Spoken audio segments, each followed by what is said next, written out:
I'm 27 years old. I'm 405 pounds. My father at that time, he was a pharmacist. One Saturday morning, he looked at me and was like, "Whoa, like, man, you're gaining a lot of weight. I'm getting very concerned. Let's go to the doctor. I want to get some blood work done because I'm looking like a walking time bomb." A few days later, went to the doctor's office to get my results. This is the craziest part. Doctor walks in, has a folder in his hand, looks at my dad and I, looks down at the folder, flips the pages of results over, closes the folder, throws the folder on the side of the counter, looks dead at my father and I and says, "It doesn't matter what these results say. Your son's going to be dead by the time he's 40. We're just wasting our time." What you're about to watch is a conversation with Raheel Siddiqui.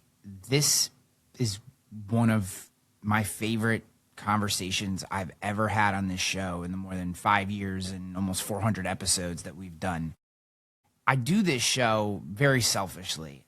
I get to meet incredible people, and I've met hundreds and hundreds of incredible people that I've shared with you through the different episodes. But every once in a while, you come across someone like Raheel who has just an insane story that he was able to come out of with a positive, energetic, optimistic mentality, just filled with love and kindness, but also energy and power.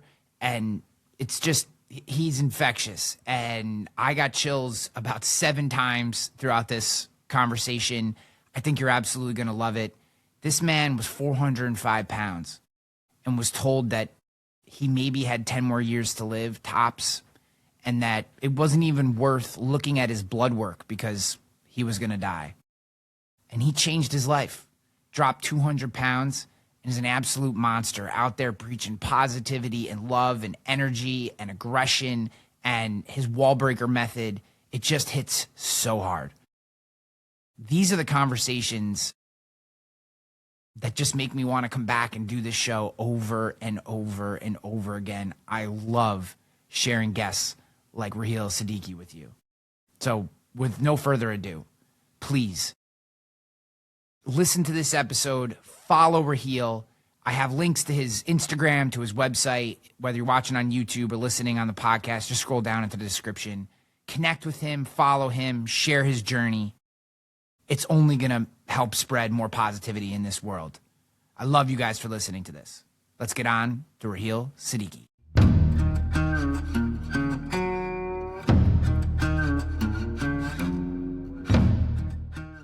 Raheel, dude, there are not many people in the world who lose 200 pounds and come back at it with energy and the enthusiasm, so willing to dive into their story and be so honest and candid.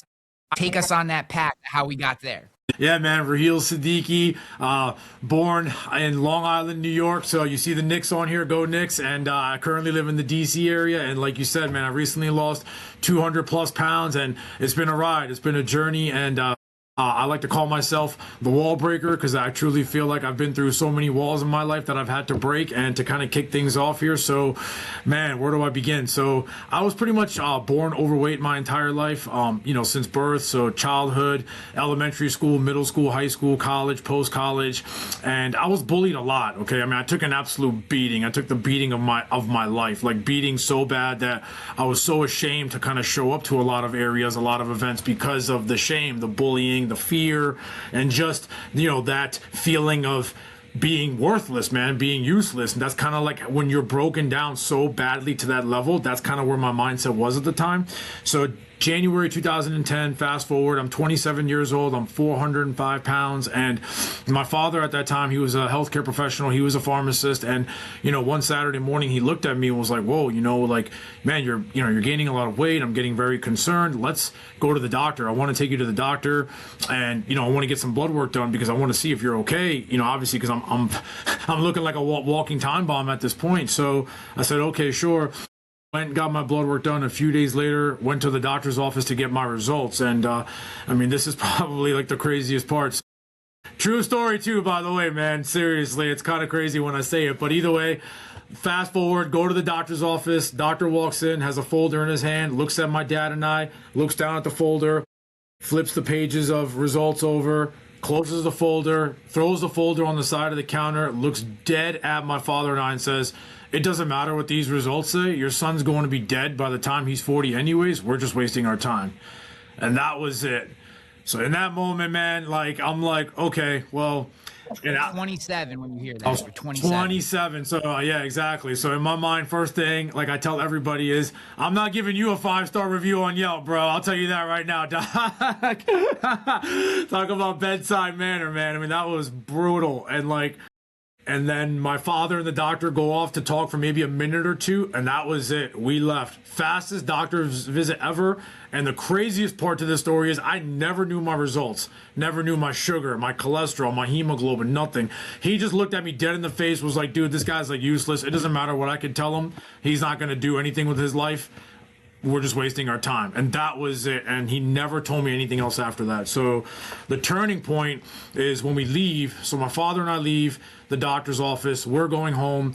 About halfway home, my dad looks at me. I look at him. And he's like, hey, listen, I need you to pull the car over. I said, why? What's going on, Dad? He's like, listen, just pull the car over, pull the car over. I need you to pull the car over. And then he had a soft-spoken voice, Ryan, but he really raised his voice, like, pull the car over right now. So I said, okay. So we're on the highway. I pull the car over on the shoulder lane, and I said, hey, what's going on? He's like, listen, I need you to take this seriously. This isn't a game. And I said, well, what do you mean? He was like, look, I'm running out of time. I'm not going to be there to see you get married. I'm not going to be there to see you have kids. But you still have time. You have to take control of your health. You have to take control of your life. And we are not going home until you promise me. Promise me you are going to do this. This isn't a game. Promise me. So, I'm a dad now, so I tell people this all the time. It's like, most times when, you yell at your son or vice versa, when you're a son, a parent's yelling at you, it's kind of in one ear and out the other.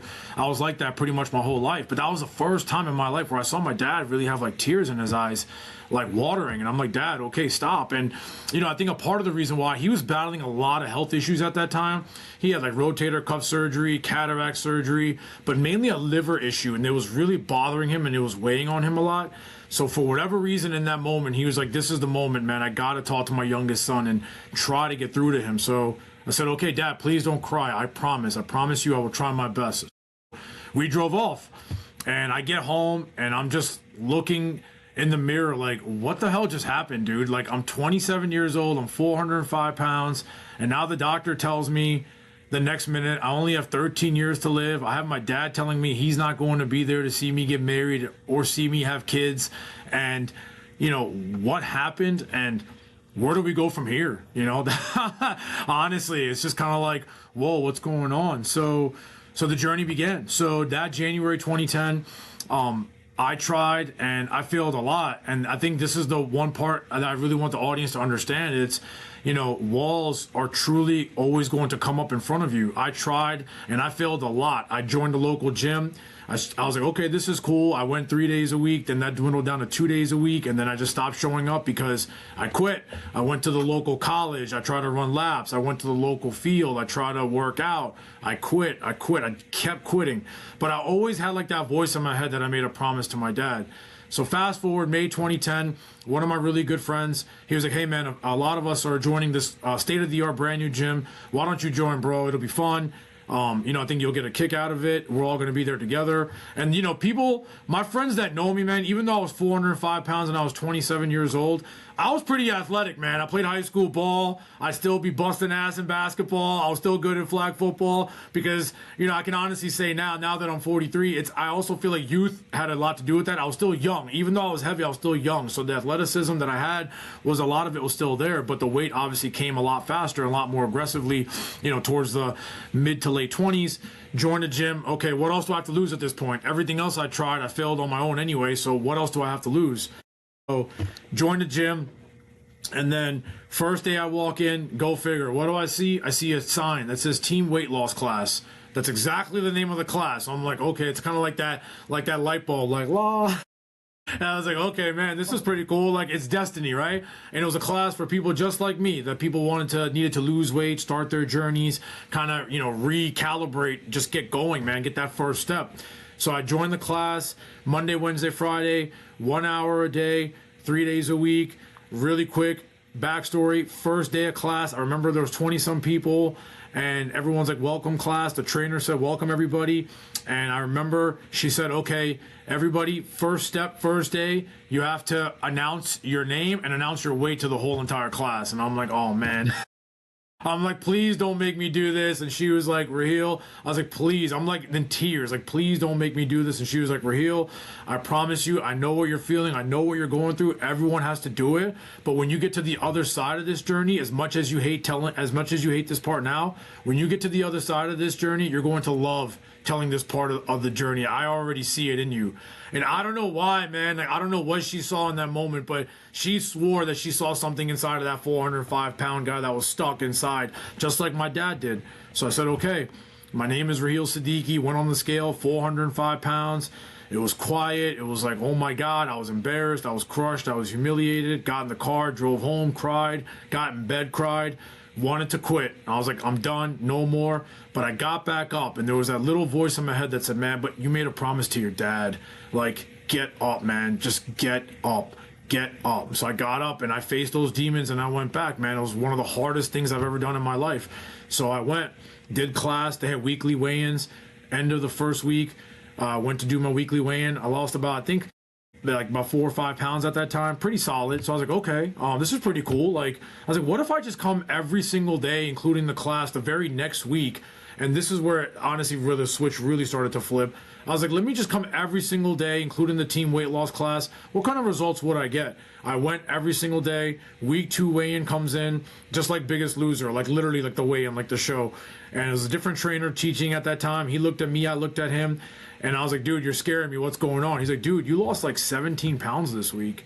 And dude, honestly, Ryan, for the first time in my life, I just looked and I'm just kind of like in awe, speechless, because for the first time in my life, I didn't quit. I didn't run away from that wall. I actually committed. I stuck to something. I made a promise to my father. And even though it was a lot of weight, but just the fact that I made that such of a gigantic win, the win for me was even that more gigantic.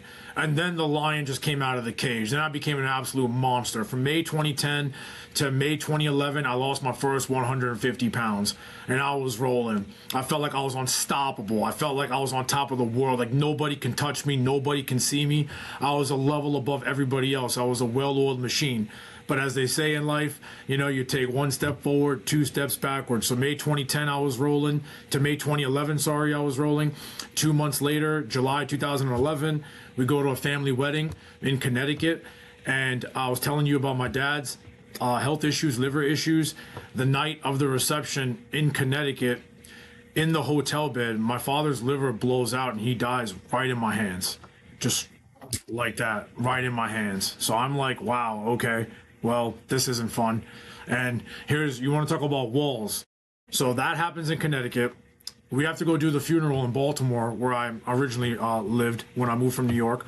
The very next day, we go do the funeral. There's about 500 people, big show out. I bend over to pick up his casket. I stand up, and what do I hear? I hear a pop in my back. What is it? I blow out my L3, L4 herniated disc. I have severe sciatica shooting down my leg, down to my toes.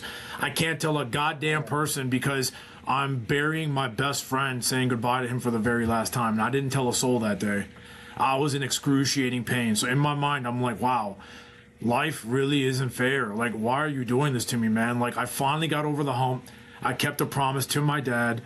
Now my dad is gone. And the very next day, now you're going to add this monster injury to me. So what happens after that? So the fire that I had in me, it was burned out. I was like, you know, where do we go from here? So, and I will say respectfully, it wasn't totally burned out. I still had a very little spark. And what I mean by that is I was still training. I was still putting in the work, but not nearly as much as I was at that time, right? The injury was really taking a toll on me. Instead of going 7 days a week or 6 days a week, it was maybe like 2-3 days a week, very lethargic. And I had this sciatica. I wasn't trying to fix it. Just an absolute mess. Fast forward to 2016. I meet my wife. We get married November 2016. So I'm like, okay, I'm married. Let's just put everything off to the back burner. It's been 5 years. Like, whatever, who cares? I'm happily married. Let's just go enjoy life. 1 year later, I take a selfie of myself, just completely out of shape. I gained more than half of the weight back that I lost. So I'm like, what did I do to myself? So then that's another issue. My wife and I are trying to have kids. We try for 2 years. What's going on? We don't know. We go see an infertility specialist. She looks right at me, tilts her chair, looks right at me. She's like, Raheel, I can't 100% confirm this, but I believe the reason why you guys are having infertility issues is because your sperm motility count is abnormally low. And I believe a big reason is because your weight loss story, your journey, trajectory, whatever, has really kind of messed up your sperm motility. The only solution or chance that you guys of having children is in vitro fertilization, IVF. So in my mind, I'm like, another wall. So forget a wall for me. Now I'm the wall that my wife has to go break because it's not her fault. This is my fault. I felt like at that time. So on we go. So 2 years of, and if people don't know about IVF, any of the female audiences or even male audiences, it's an absolute beast, okay? It's a beast. It's brutal, man. Like, you know, injections. My wife's taking shots all over her body, bruises, throwing up, taking pills, financially, just the wear, the tear. And I remember one day in bed looking at her like, dude, like, I don't know how much more you can take out there. Like, I felt like she was a fighter in the ring, just taking a beating, and she took her 2 fingers up in the sky, put them right in her stomach. She's like, I'm having this baby. Nothing is going to stop me. Quitting is not an option. So don't talk to me about quitting ever again. And I'm like, okay, you know, like, I got it. Let's do it. So then she stuck with it. And then fast forward November 2019, she did it. She broke that wall down. My beautiful son was born. Raheel Siddiqui, Rayn. Pretty cool spelling, right? So he's the love of our life. And she did it, broke that wall down. He is our only child. We did try a few more times after that, couldn't conceive, but he's never going to be a glass half empty. He's a glass all the way full. So we are more than happy and thrilled that he's here. And 2 months later, November 2019 is when he was born, January 2020. Paternity leave is over. I go to my work garage. I bend over to tie my shoe. I stand up. What do I hear? Another pop. Now I blow out my L4, L5S1, sorry. So L3, L4, now my L5S1 herniated disc. Screaming in pain. 2 blown discs. I'm in so much pain. I'm in my work garage in Arlington, Virginia, Ryan. I couldn't even drive home. I had to lie down and recline my seat and drive home, because if anybody who knows about sciatica, it's literally just shoots all the way down. If you sit the wrong way, you can't even sit on the toilet, on a seat, anywhere. Like, you have to kind of angle like your buttocks tissue. So I'm like, what's going on? And I remember crying to my wife, and she was like, listen, man, like, I've been telling you for a long time to get this problem fixed. I told you when you had your first disc blown, you didn't want to address it. You kept running away from that wall. You're not trying to go through it, but you're a dad now. And I can't have my husband and a newborn dad in a freaking wheelchair, because that's where I was heading, man. I couldn't even walk, you know? But I think the one piece to this was what really got me. She was like, you know, I know you. I love everything about you, like your drive, your fire, your energy, and you don't ever get that without your training. That comes from your training. You love to train. I know how hard you love to train, and I know the best version of you comes from when you are training, when you're at your healthiest, at your apex peak. And more than anything, she was like, even though your dad's gone, you made a promise to him. And that promise never left. And I think you forgot that, man. So let's get this fixed. I said, okay.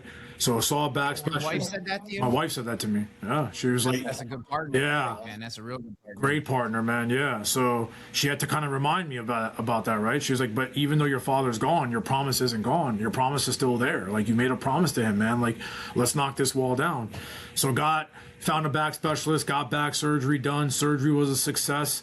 But even rehab was annoying. Like, I couldn't walk up the stairs, down the stairs, just natural back surgery, right? Like, my wife had to change my bandages, had to put my arm over her. The rehab process for back, spine surgery like that, it's a lot of walking, honestly. You just got to keep your body flowing and moving, because you don't want any blood clots. So you want to just keep the body, keep the mobility going. So 6 weeks of that, I went to go see my doctor. Does a full checkup, and even during rehab I wanted to quit too, okay? So I'm being dead honest with you. It was painful as hell. I was like, dude, I want to quit. I don't want this anymore. Like, I want to quit. And she was like, no chance, man. Like, get up. Like, you got this far. Let's go. Let's go. Like, in my ear, like, made a promise. You made a promise. So either way, got past that. And I'll never forget what my doctor said when he did my checkup. Checked my back, my bandages got taken off, and he was like, Raheel, I want to let you know, 100% full clearance, pain-free. 3 words: let it out. That's what he told me. Let it out. And boy, did I ever. And ever since then, I became an absolute monster. So I ripped off all that weight that I gained, I ripped off an additional some. I'm now down 200 pounds. I am in the greatest shape of my life. I did get married. I did have my son. I feel like any wall in your life is meant to be broken. And more than anything, I feel like I have now learned what I try to teach everyone out there. It's, it doesn't matter where you are in your life. If you feel like you were at rock bottom, I want you to change your mindset to understand this is the most beautiful part of your life. Because when you're at rock bottom, man, the most beautiful piece to this, there's nowhere to go but up. So no matter what you're going through in your life, you're just being tested. It's going to suck. It's going to hurt. It's okay to cry, to struggle, to suffer, to, like Goggins would say, my guy, to grow, you must suffer. Everything I went through, I wouldn't change it for the world. Even losing my dad, I wouldn't change it for the world. I felt like that's part of my story, part of my journey. I felt like in my heart, he probably had to let himself go for me to become the animal that I became now. And that lion is out of the cage. Every morning I get up and I train 2 hours a day. Every single day. I don't care what the weather is. We just had like 2 feet of snow here in DC 2 weeks ago. Still got in my car, still cleaned the snow and ice off. I still made it to the gym. I still get my cardio. I still get my weights in. My son is 6 years old. I make him run laps around the basement from school, do his homework and laps. Don't talk to me until that's done. Then you can talk to me after school, because I'm trying to teach him, to be the best version of yourself. You want to be the best version of yourself. That starts by your health, your mental health, your physical health. So I want to make sure I'm the best version of myself. And I want to teach everyone out there, man, like if a guy from Long Island, New York, who literally was facing death, who experienced multiple back injuries, who experienced in vitro fertilization issues, everything I've ever been through, and I'm still standing. I mean, I'm still here and I'm ready to go. And if you don't hear it in my voice, man, I don't know what else to tell you, man, but I promise you right now, I'm ready to go. There's nothing that can stop me. There's no wall big enough that I'm not going to go run through. Every wall in your life is meant to be broken. How did I do? Wow, there's like so much there that I want to dig into. Since the start of this show, I've said to this audience, your health is a competitive advantage in business. Like, because we talk a lot of business stuff. And I think a lot of times when I get pushback from guys, so I was overweight in middle school. I did grow. I grew about 6 inches between my freshman and sophomore year of high school and lost a lot of it. But I got that getting terrorized as a young kid. And I remember I tell my kids, like, 5th grade, we would walk from the school to the playground, and there was these 3 kids that would run circles around me because I was overweight. I wasn't fast. I was overweight, and I couldn't run. Right. I couldn't move. And they knew that. They knew I couldn't catch them. Right. So they would literally do this thing where they would circle me while I was walking out to the playground, just terrorizing the shit out of me. I was from the poorest town in our school district. I dressed like a poor kid. I was overweight, and they just terrorized me. And finally, I don't know that this is a positive story, although I consider it to be one. I finally got one of the kids came close enough, and I threw a punch at him. I missed him, hit his throat, not on purpose. I was just so terrified and scared and didn't know what else to do and had never thrown a punch before. And he falls to the ground, and he never bothered me again. And that was a defining moment in my own life, because what it said was even though I'm not skinny and fast like these little fuckers over here, you know what I mean? Like there's still the ability to have agency. And like what I heard in your story was, and while you struggle with it, which is okay, that's your journey, right? Your journey is this struggle, but like you took agency for your life.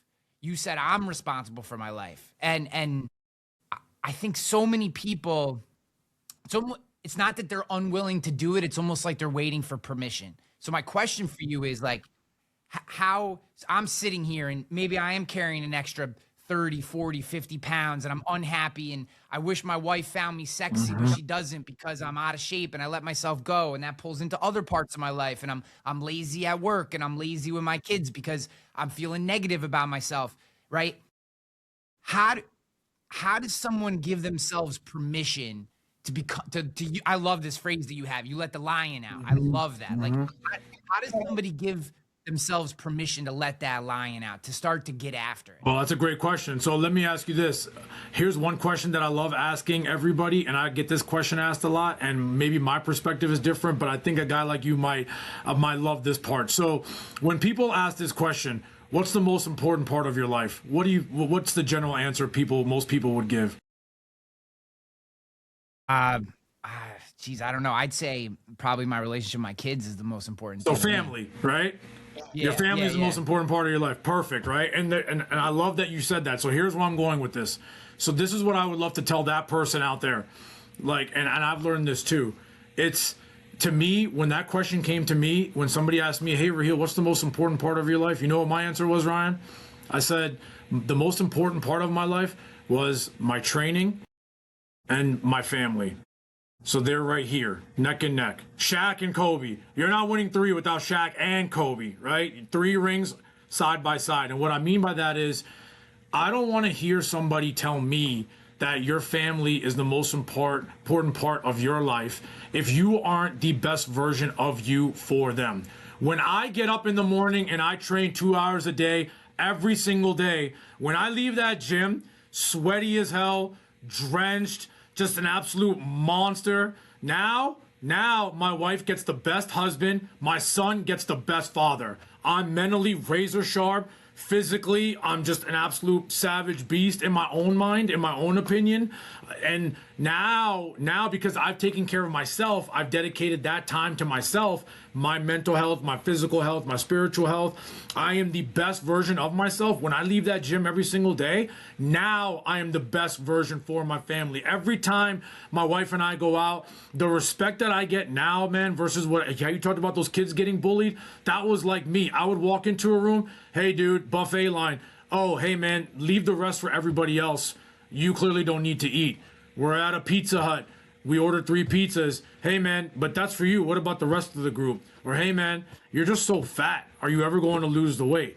The respect that I got, because I didn't respect myself. I wasn't respecting myself. I wasn't accountable. At the end of the day, as much as I hated those bullies, it was on me. They didn't put that food in my mouth. They didn't make those bad decisions. They didn't have the self-pity. They didn't have the self-awareness. It was all on me. But now I know that when I go out, I love to dress up. I'm from New York City, okay? Fashion Kingdom, right? I love to dress up. I love to look fresh. I love to look fly for my wife. I love to look attractive.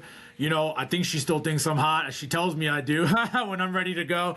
And then my son, man, the fact that, like, he looks at me, Ryan, he doesn't look at me as daddy. He looks at me as, like, the Incredible Hulk. And, like, he looks at me like a big brother, right? He's the only child. But from school, homework last, like we talked about. But now, when it's time to throw football, when it's time to run around, when it's time to play, I'm right there with him. But guess who's not breathing heavy? Guess who's not tired? Guess who doesn't want to just get off of the couch and just, oh, man, what about tomorrow? No, Rain, what about the next day? No, Daddy, I'm ready to go right now. I mean, he'll tell you most of the times I'm up before he is, and he's 6, okay? I'm 43. I'm 37 years older than he is. But he knows what his father is. What is his father? His father is the lion that is out of the cage. So to answer your question directly, be the best version of yourself. It's never too late. Don't tell me your family is the most important part of your life. If you don't make yourself the most important part of you, be the most important version of you first. That's what your family needs, but that's what they deserve. That's my answer. I love that. I couldn't agree with you more. It's in my darkest moments, which there are plenty and continue to be, like all human beings. You know, I have 2 things that I say to myself. The first is not falling apart can be the win.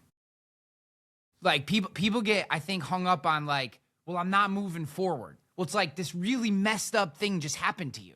You don't always moving forward isn't always the win. Sometimes just not falling apart is the victory. So just step 1, don't fall apart. And then once you get past that phase, that real nasty phase of whatever's got their hooks in you, right? Now to your point,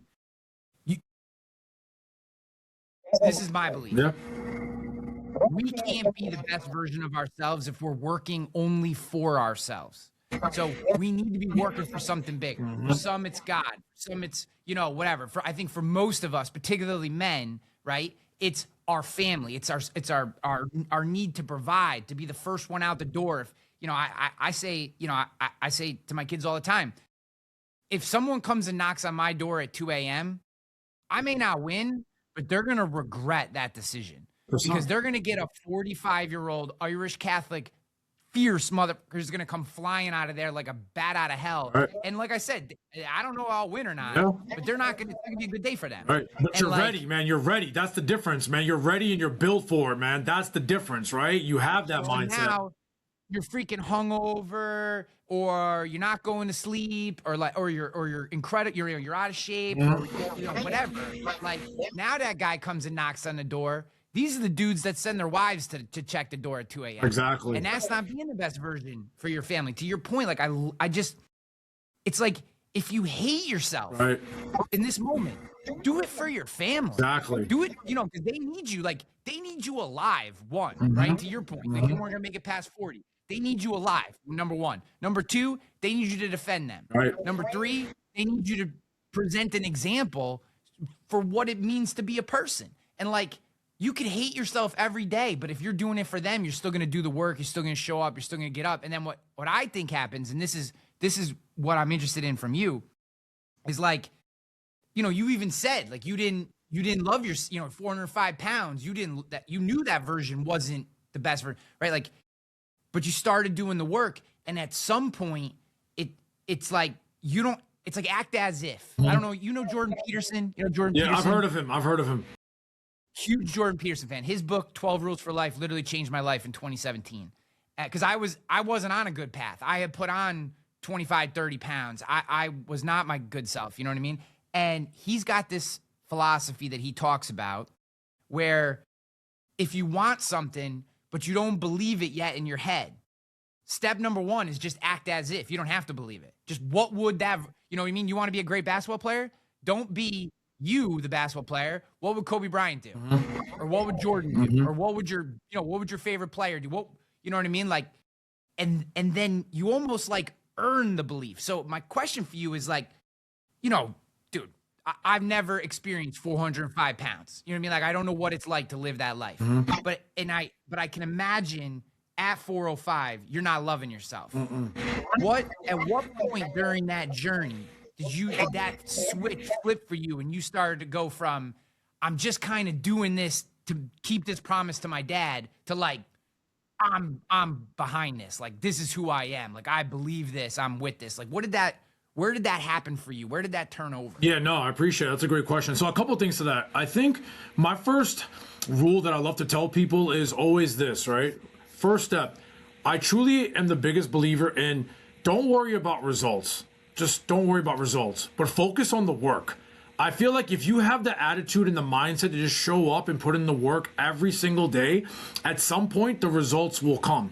We live in a society today, man, where even right now on my Instagram right now too, I'll have some before and afters, and this might sound crazy. I was telling my wife this too. I actually sometimes don't like showing my before and after pictures, man. And here's why. Because they'll see the after pictures now, Ryan, and they'll be like, well, Raheel, man, like, yeah, you look great. Congrats. I want to look like this right now, right? Like, how do I be like this right now? They want the instant gratification. So then they'll be like, give me some tips. I'll give them some tips. And then they'll be like, and then they'll get back to me whenever. And I'll be like, well, how long did you try X, Y, Z? And they're like, well, I tried it for 2 weeks. I tried it for 4 weeks. I tried it for 6 weeks. And then I quit. And I'm like, dude, I've been doing this for 15, 16 years. I'm like, you can't worry about results. Don't worry about what Raheel did. Don't worry about what XYZ did. Just focus on the work. I'm like, people are so goddamn hung up on diet and exercise plans. Forget all that. I can go on ChatGPT right now, Ryan, and give everybody a freaking diet and exercise plan. Here's the fun fact. They work, okay? They all work. ChatGPT, I guarantee you they'll give me diet and exercise plans that will work. The problem is, are you going to stick to it? Are you going to commit to it? Second part to that question, and I think you're going to love this part. During my journey, I was about 30 to 40 pounds down, but man, I was reeling, okay? it's hard to ask a guy at 405 pounds, like a car in the shed, who hasn't been started in about 10 years, to go on a treadmill, go to a gym, lift weights, and really start ramping up every single day. The body, the mind, it really starts taking a pounding. I walked into a sauna one day, exhausted, mentally, physically exhausted. The quitter mentality did start to creep up a little bit. I saw this guy come in, super jacked out of his mind. I'm just staring at him kind of like weirdly, and then he's looking at me, I'm looking at him like he thought I wanted to like fight him or something. And I was like, hey man, like, do you mind if I ask you a question? He's like, yeah, what's up, man? And I was like, hey, I'm on a kind of a journey right now. And then he actually says, like, I've been noticing you in here every day, man. Keep up the work. I said, thank you. I was like, but my question to you is, how do I look like a guy like you? I just want to be like nice and big and, jacked and kind of have like this physique, because he had like a Hercules type physique. And then he was like, well, let me ask you this. He's like, where are you at right now in your journey? And then I was like, well, I'm down about, 40 pounds. And I was like, I'm trying to get to, and I think I even said I'm at like 364, but I need to lose like another 100 plus pounds. And he's like, hold on, stop right there. I was like, excuse me? He's like, no, you don't. I was like, oh, I'm sorry, I don't follow. He's like, that's your problem right there. He was like, listen, when it comes to this journey or any journey in life, he was like, pretend like you're building a house. It's brick by brick. If I hand a construction worker a blueprint to build my house on a Sunday night, do you think Monday morning my house is going to be ready? No, it's not. So he was like, what did you say where you're at? I said, I think 364. He said, starting tomorrow, the only goal that I want you to set for yourself is get to 359. I don't care what you got to do. I don't care how long it takes. That is your only goal. Get to 359. And once you get to 359, then your only goal is to get to 349. And then 339. And then 329. He was like, just go brick by brick by brick. And he's like, I promise you, then you'll know. You'll see it, you'll feel it, you'll know. And I'm telling you right now, Ryan, even as I'm talking to you right now, that fire that I had burning at that time, it was like, whoa. I mean, he put a lot of gas on it. I needed to hear that, because the long story short is I was setting these exponentially large goals. I already lost 30 or 40, and I kept saying I got to lose another 100 and something. And that was a defeating mentality. So for the audience out there, look, if you're saying you want to go make $1 million, that's fine. But why don't you go make just $100 first, or go make $1,000 first? Stop putting pressure to go make $1 million, or, go own a yacht, or go own your own business. Start small. If you want to build a house, you can't build it in one night. That is just like the human body. That is the mind, the human mind. Small steps, brick by brick. Focus on the work, and the results will come. Yeah. It's funny. There's this concept of detach from the outcome, right? Very common in sales circles, sales commentary, sales keynotes. You hear people say, detach from the outcome, detach from the outcome. And what's funny is it's very rarely is that concept applied outside of something like business, and particularly sales, where I can think back to what you just said, like where I didn't necessarily, I actually just got rid of my Whoop. And this is not anything against Whoop. I think it's a fantastic, this is the fitness tracker. Okay. Fitness tracker thing. Yeah, sorry. An Aura ring is another version of it. This is the one, Whoop's the one that goes on your wrist. And I've been wearing it for like 6 months. And what I found is I became way more like captured by what was going on in the app than like what I was doing in the gym. Like I was like tracking each set and and I'm like, and then I get to the end and I'd be like, I'm not even sweating, right? Because I'm spending so much time doing all this crap to like track. And finally I just said, I know what to do. Like you said, if I show up, I eat reasonably well, I get good sleep. There are a few supplements and shit that I take, for being 45. And, I told my doctor, like, I ain't going quietly into the night. Mm-hmm. So we're going to fight this thing as long as we can. And aging, that is. And that's it. Like, just do those things. And I literally was driving, and I was so frustrated that I was so hung up on what the app was telling me, the results, mm-hmm. that I wasn't doing the friggin' work. Exactly. And it's like, hit me like a ton of bricks. I'm like, why do you care what the app says? How do you feel? Like, are you happy when you're naked in front of the mirror? Mm-hmm. Are you happy? Right. Like, are you good about yourself? Right. Like, is your brain foggy? Can you think? Mm-hmm. And if those things are all there, you're doing the right stuff. Right. You're on the path. Like, the markers. 100%. And I think sometimes, dude, you know, to what you're saying is we get the result becomes another way to avoid doing the work. 100%, without a doubt. You see Yeah. you see the yacht, you see the Bentley, you see the mansion, you see the bank accounts on social media, XYZ. But how do you get there? Again, it's my Wallbreaker method, man. You want to get from point A to point B.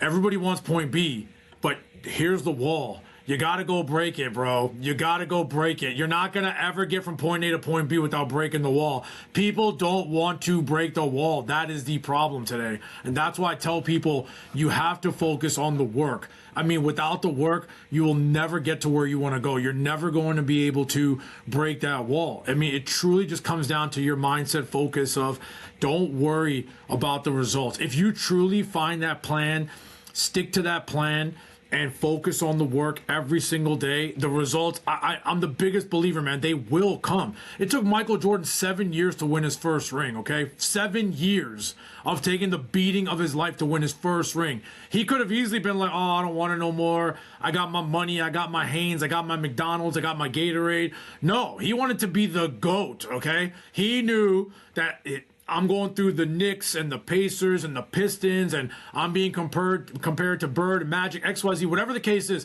But 7 years, and that's why I tell people this time too. It's painful because I'm a Knicks fan. But if you look at that picture, the iconic picture of Jordan just holding that trophy, and he's crying his eyes out. That iconic picture, I think you know what I'm talking about. I hope you do. Yeah. And his dad is right next to him, and he's crying and crying and crying.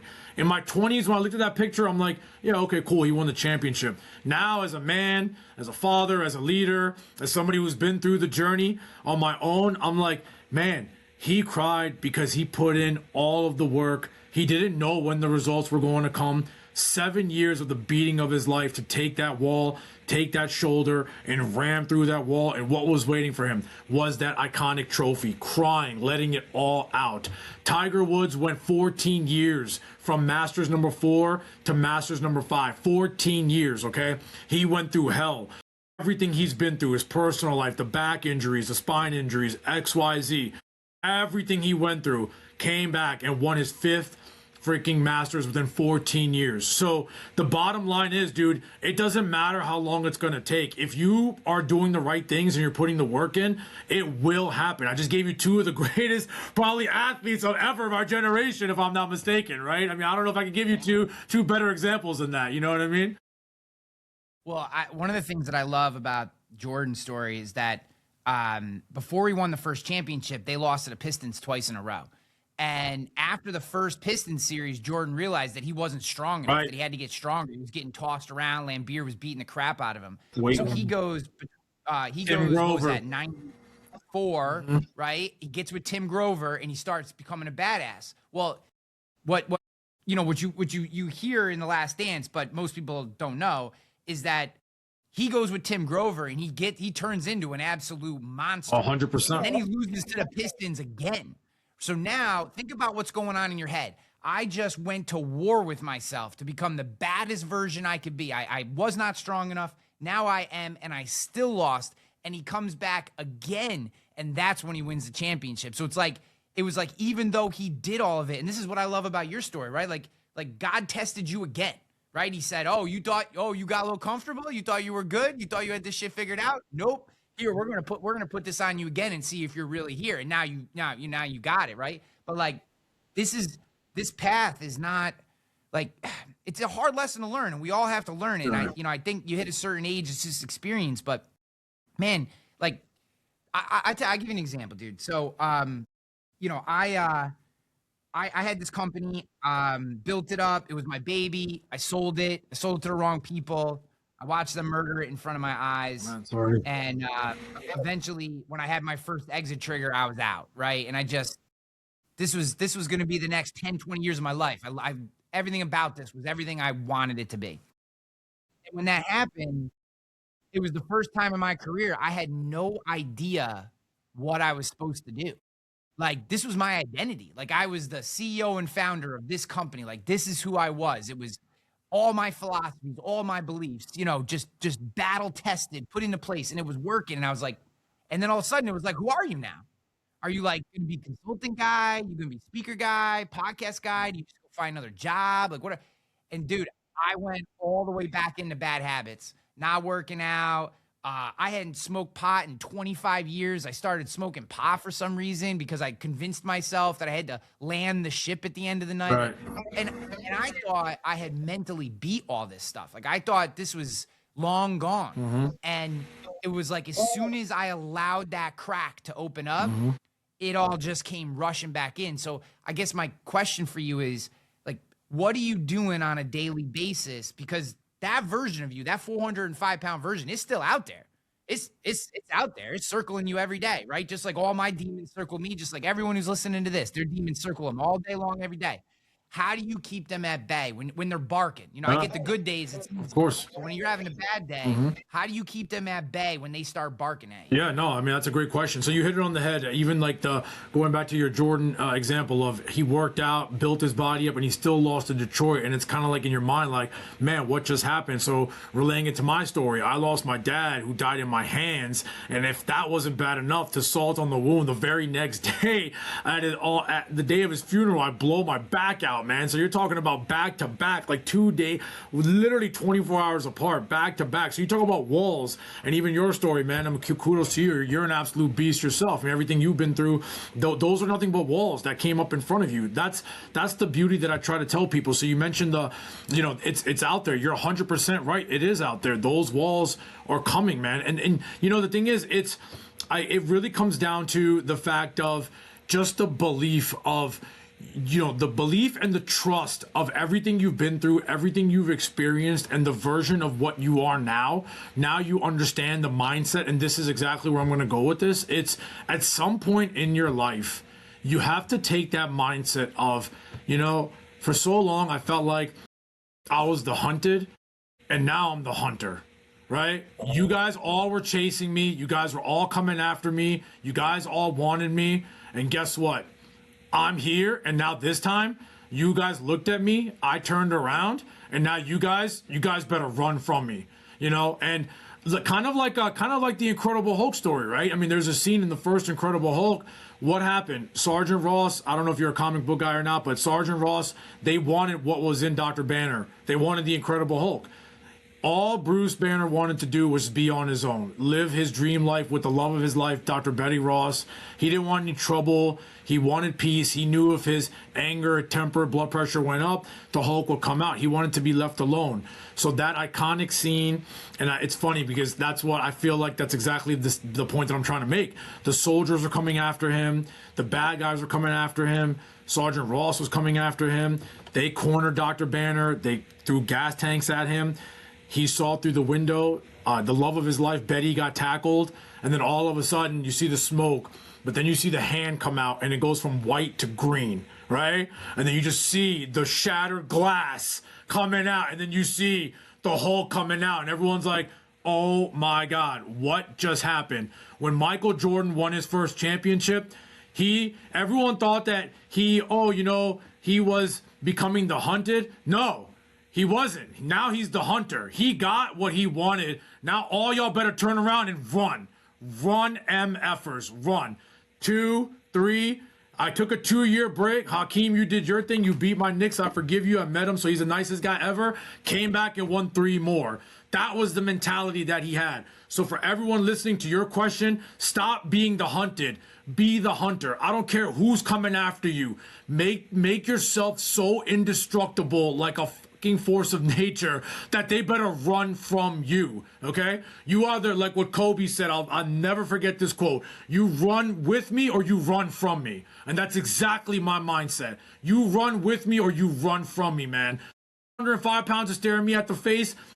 105 pounds is scared of me. I'll tell you that right now. Raheel 2010, he don't want that smoke. And that's for anybody out there. Ryan, whatever year you went through, so sorry for all your bad business. He don't want that smoke. You're not going to let him get that smoke. Because why? Because he's running from you, right? You're the hunter now. That's the mentality I try to tell people. Stop being scared.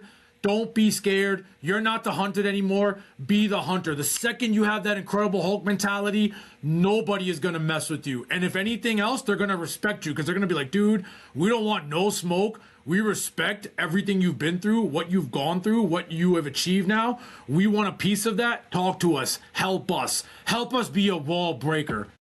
How's that answer?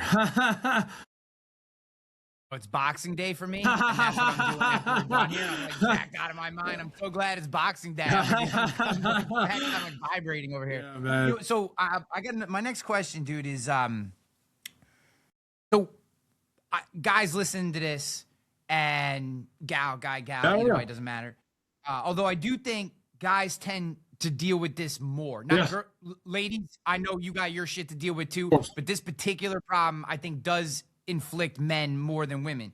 And what I found is, so in 2017, what changed my path was in 2017, I was emceeing an event that I had put on, and the closing keynote, I passed out before the closing keynote. Oh, man. I was out of shape. I hadn't been taking care of myself. I hadn't been sleeping, been drinking too much, wasn't working, all this stuff. And I was supposed to go out. My body couldn't keep up, and I passed out before I went on stage to introduce the last speaker. I promised myself that would never happen again. Okay. So I go on this journey. I take on an anti-inflammatory diet. I go turn into a lunatic about research and shit. I go full tilt working out. I drop 25 pounds, and I'm like, you know, this is the new version of me. Dude, there's a lot of shit that you get from the people in your life when you're making these moves. And I know there's a lot of guys that they're listening to you going, I want to be the hunter. Let's go. But when you decide to be that version of yourself, now your drinking buddies, you can't go out drinking with them as much as you used to or ever, right? When they want to pound 17 beers in a golf round, you're going to play it straight because you know that ain't good for you, right? So now all of a sudden they're going, why what are you talking about? You're researching peptides. Why are you, eating salads and shit? Like, let's go get a burger. You know what I mean? Yeah. Now they start putting their shit on you. Right. So how does that guy who's trying to change his life, who maybe feels alone, maybe feels like the people don't understand what he's trying to do, how does he work through to become that hunter? Yeah, no, that's a great question. I got a very simple answer to that, man. If your friends don't understand or support whatever journey you're on, it's very simple. You got two options. One, you don't hang out with them and you stay on your journey, or two, find new friends. Because if you're a real friend,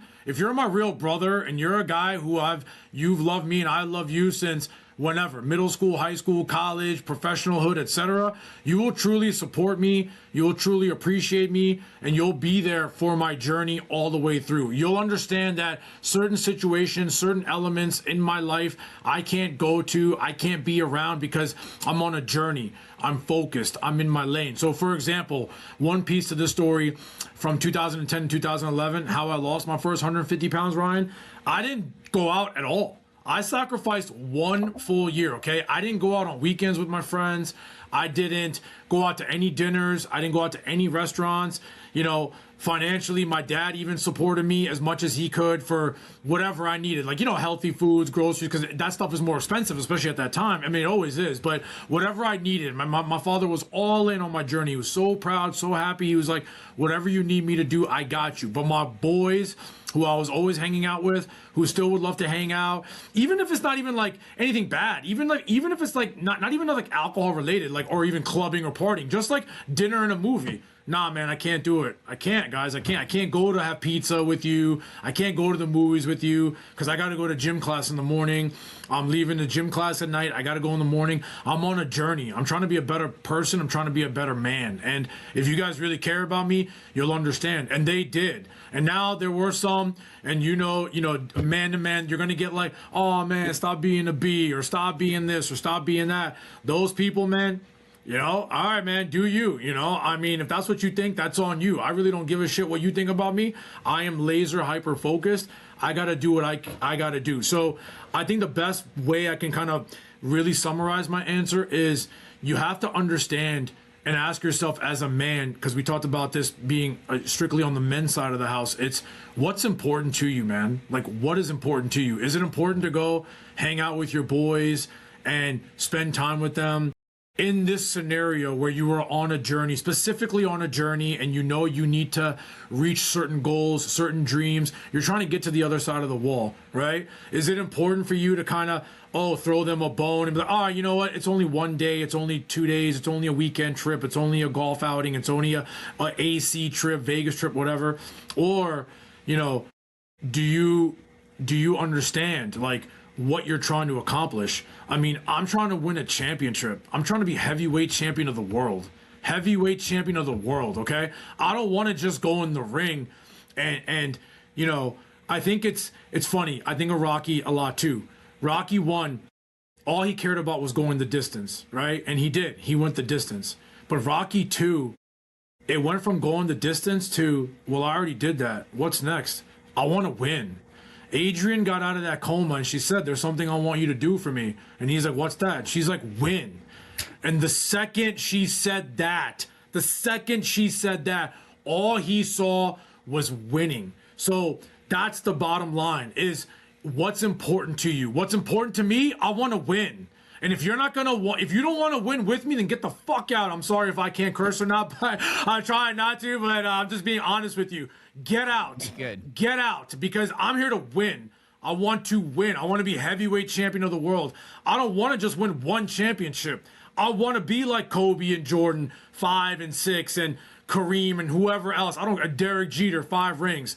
I want to be the greatest. I want to be the best. I want to be number 1. I just told you, my family is not the most important part of my life. If I can't give that to them, I have to be the most important version of me. How? I got to be a winner. I need to go win at all costs. Break that wall down and go fucking win.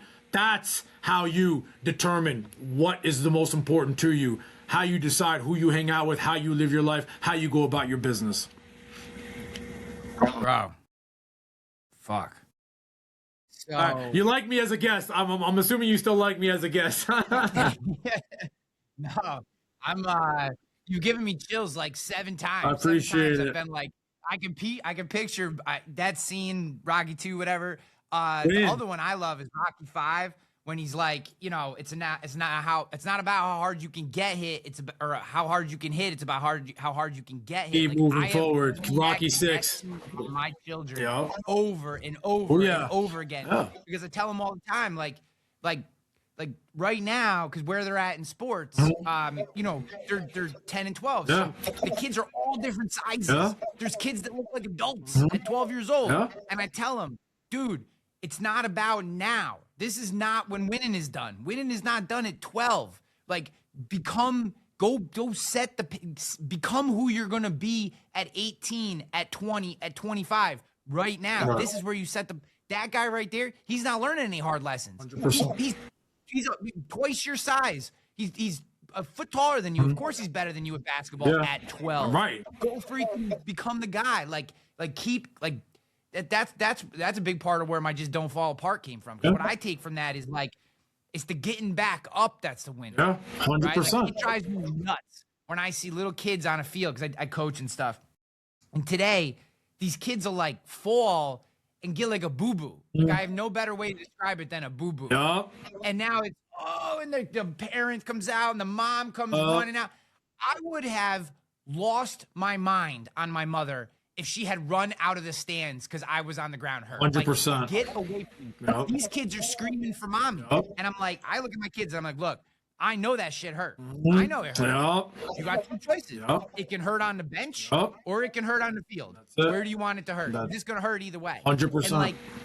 And I feel like we just would so much rather, so many of us today, men in particular, have been indoctrinated to be, well, let me just be hurt on the bench and then I can play the victim card and then I don't have to win because I'm going to get all the attention I want being the victim on the bench with the boo-boo, Right. and no one's going to expect me to win, so I don't have to actually do that. Right. And that's why I think there's so much mental health issues, so many people dealing with all this confidence shit. Like, men aren't getting married. Dude, I read some stat that some the majority of men under the age of 24 or 25 have not had sex in a year. Yeah. The majority. I believe it. What? Yeah.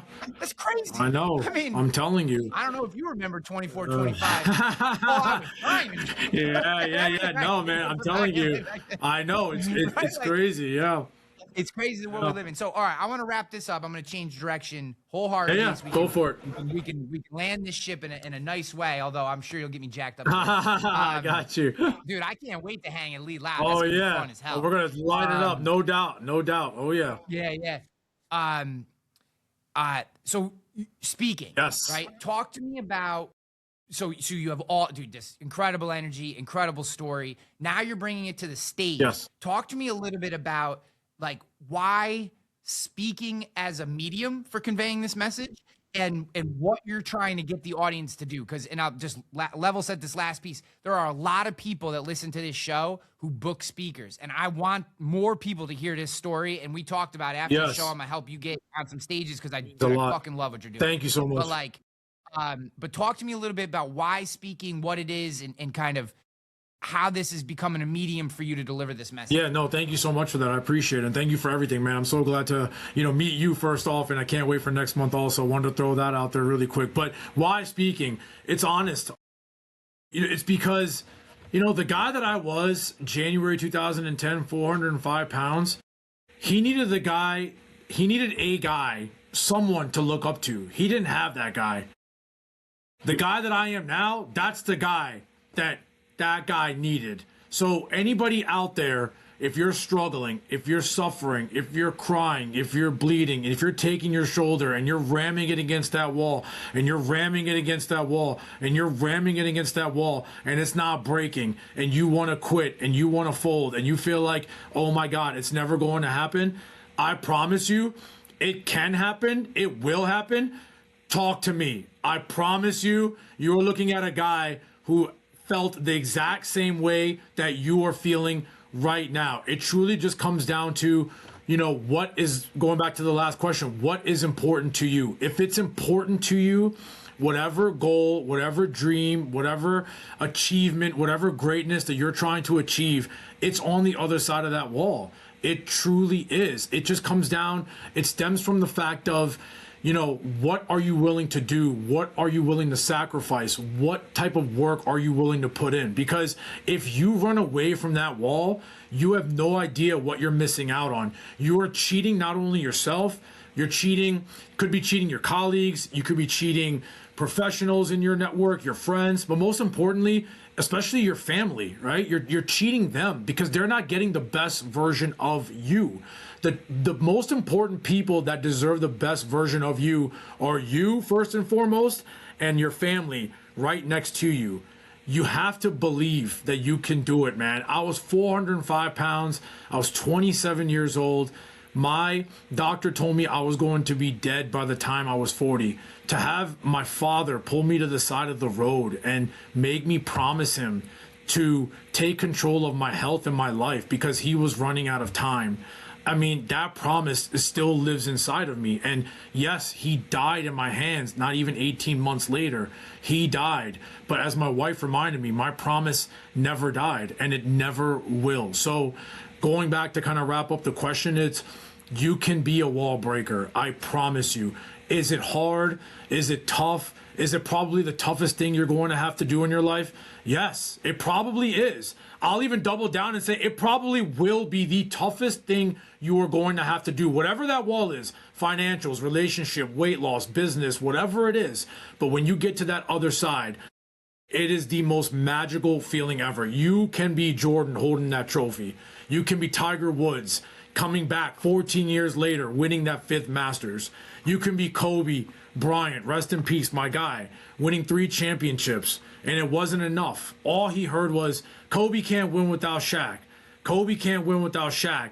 It ate him. It bit his soul. But that was the wall he had to go break. Finally, when he won that 4th championship, just him holding his wife and his kids and crying and letting it all out. It's like it was all worth it. All the beatings and all the court cases and everything he went through. And then he went on to win his 5th championship. So it's worth it. It's just right now, you don't see it now. And to kind of put a cap on it.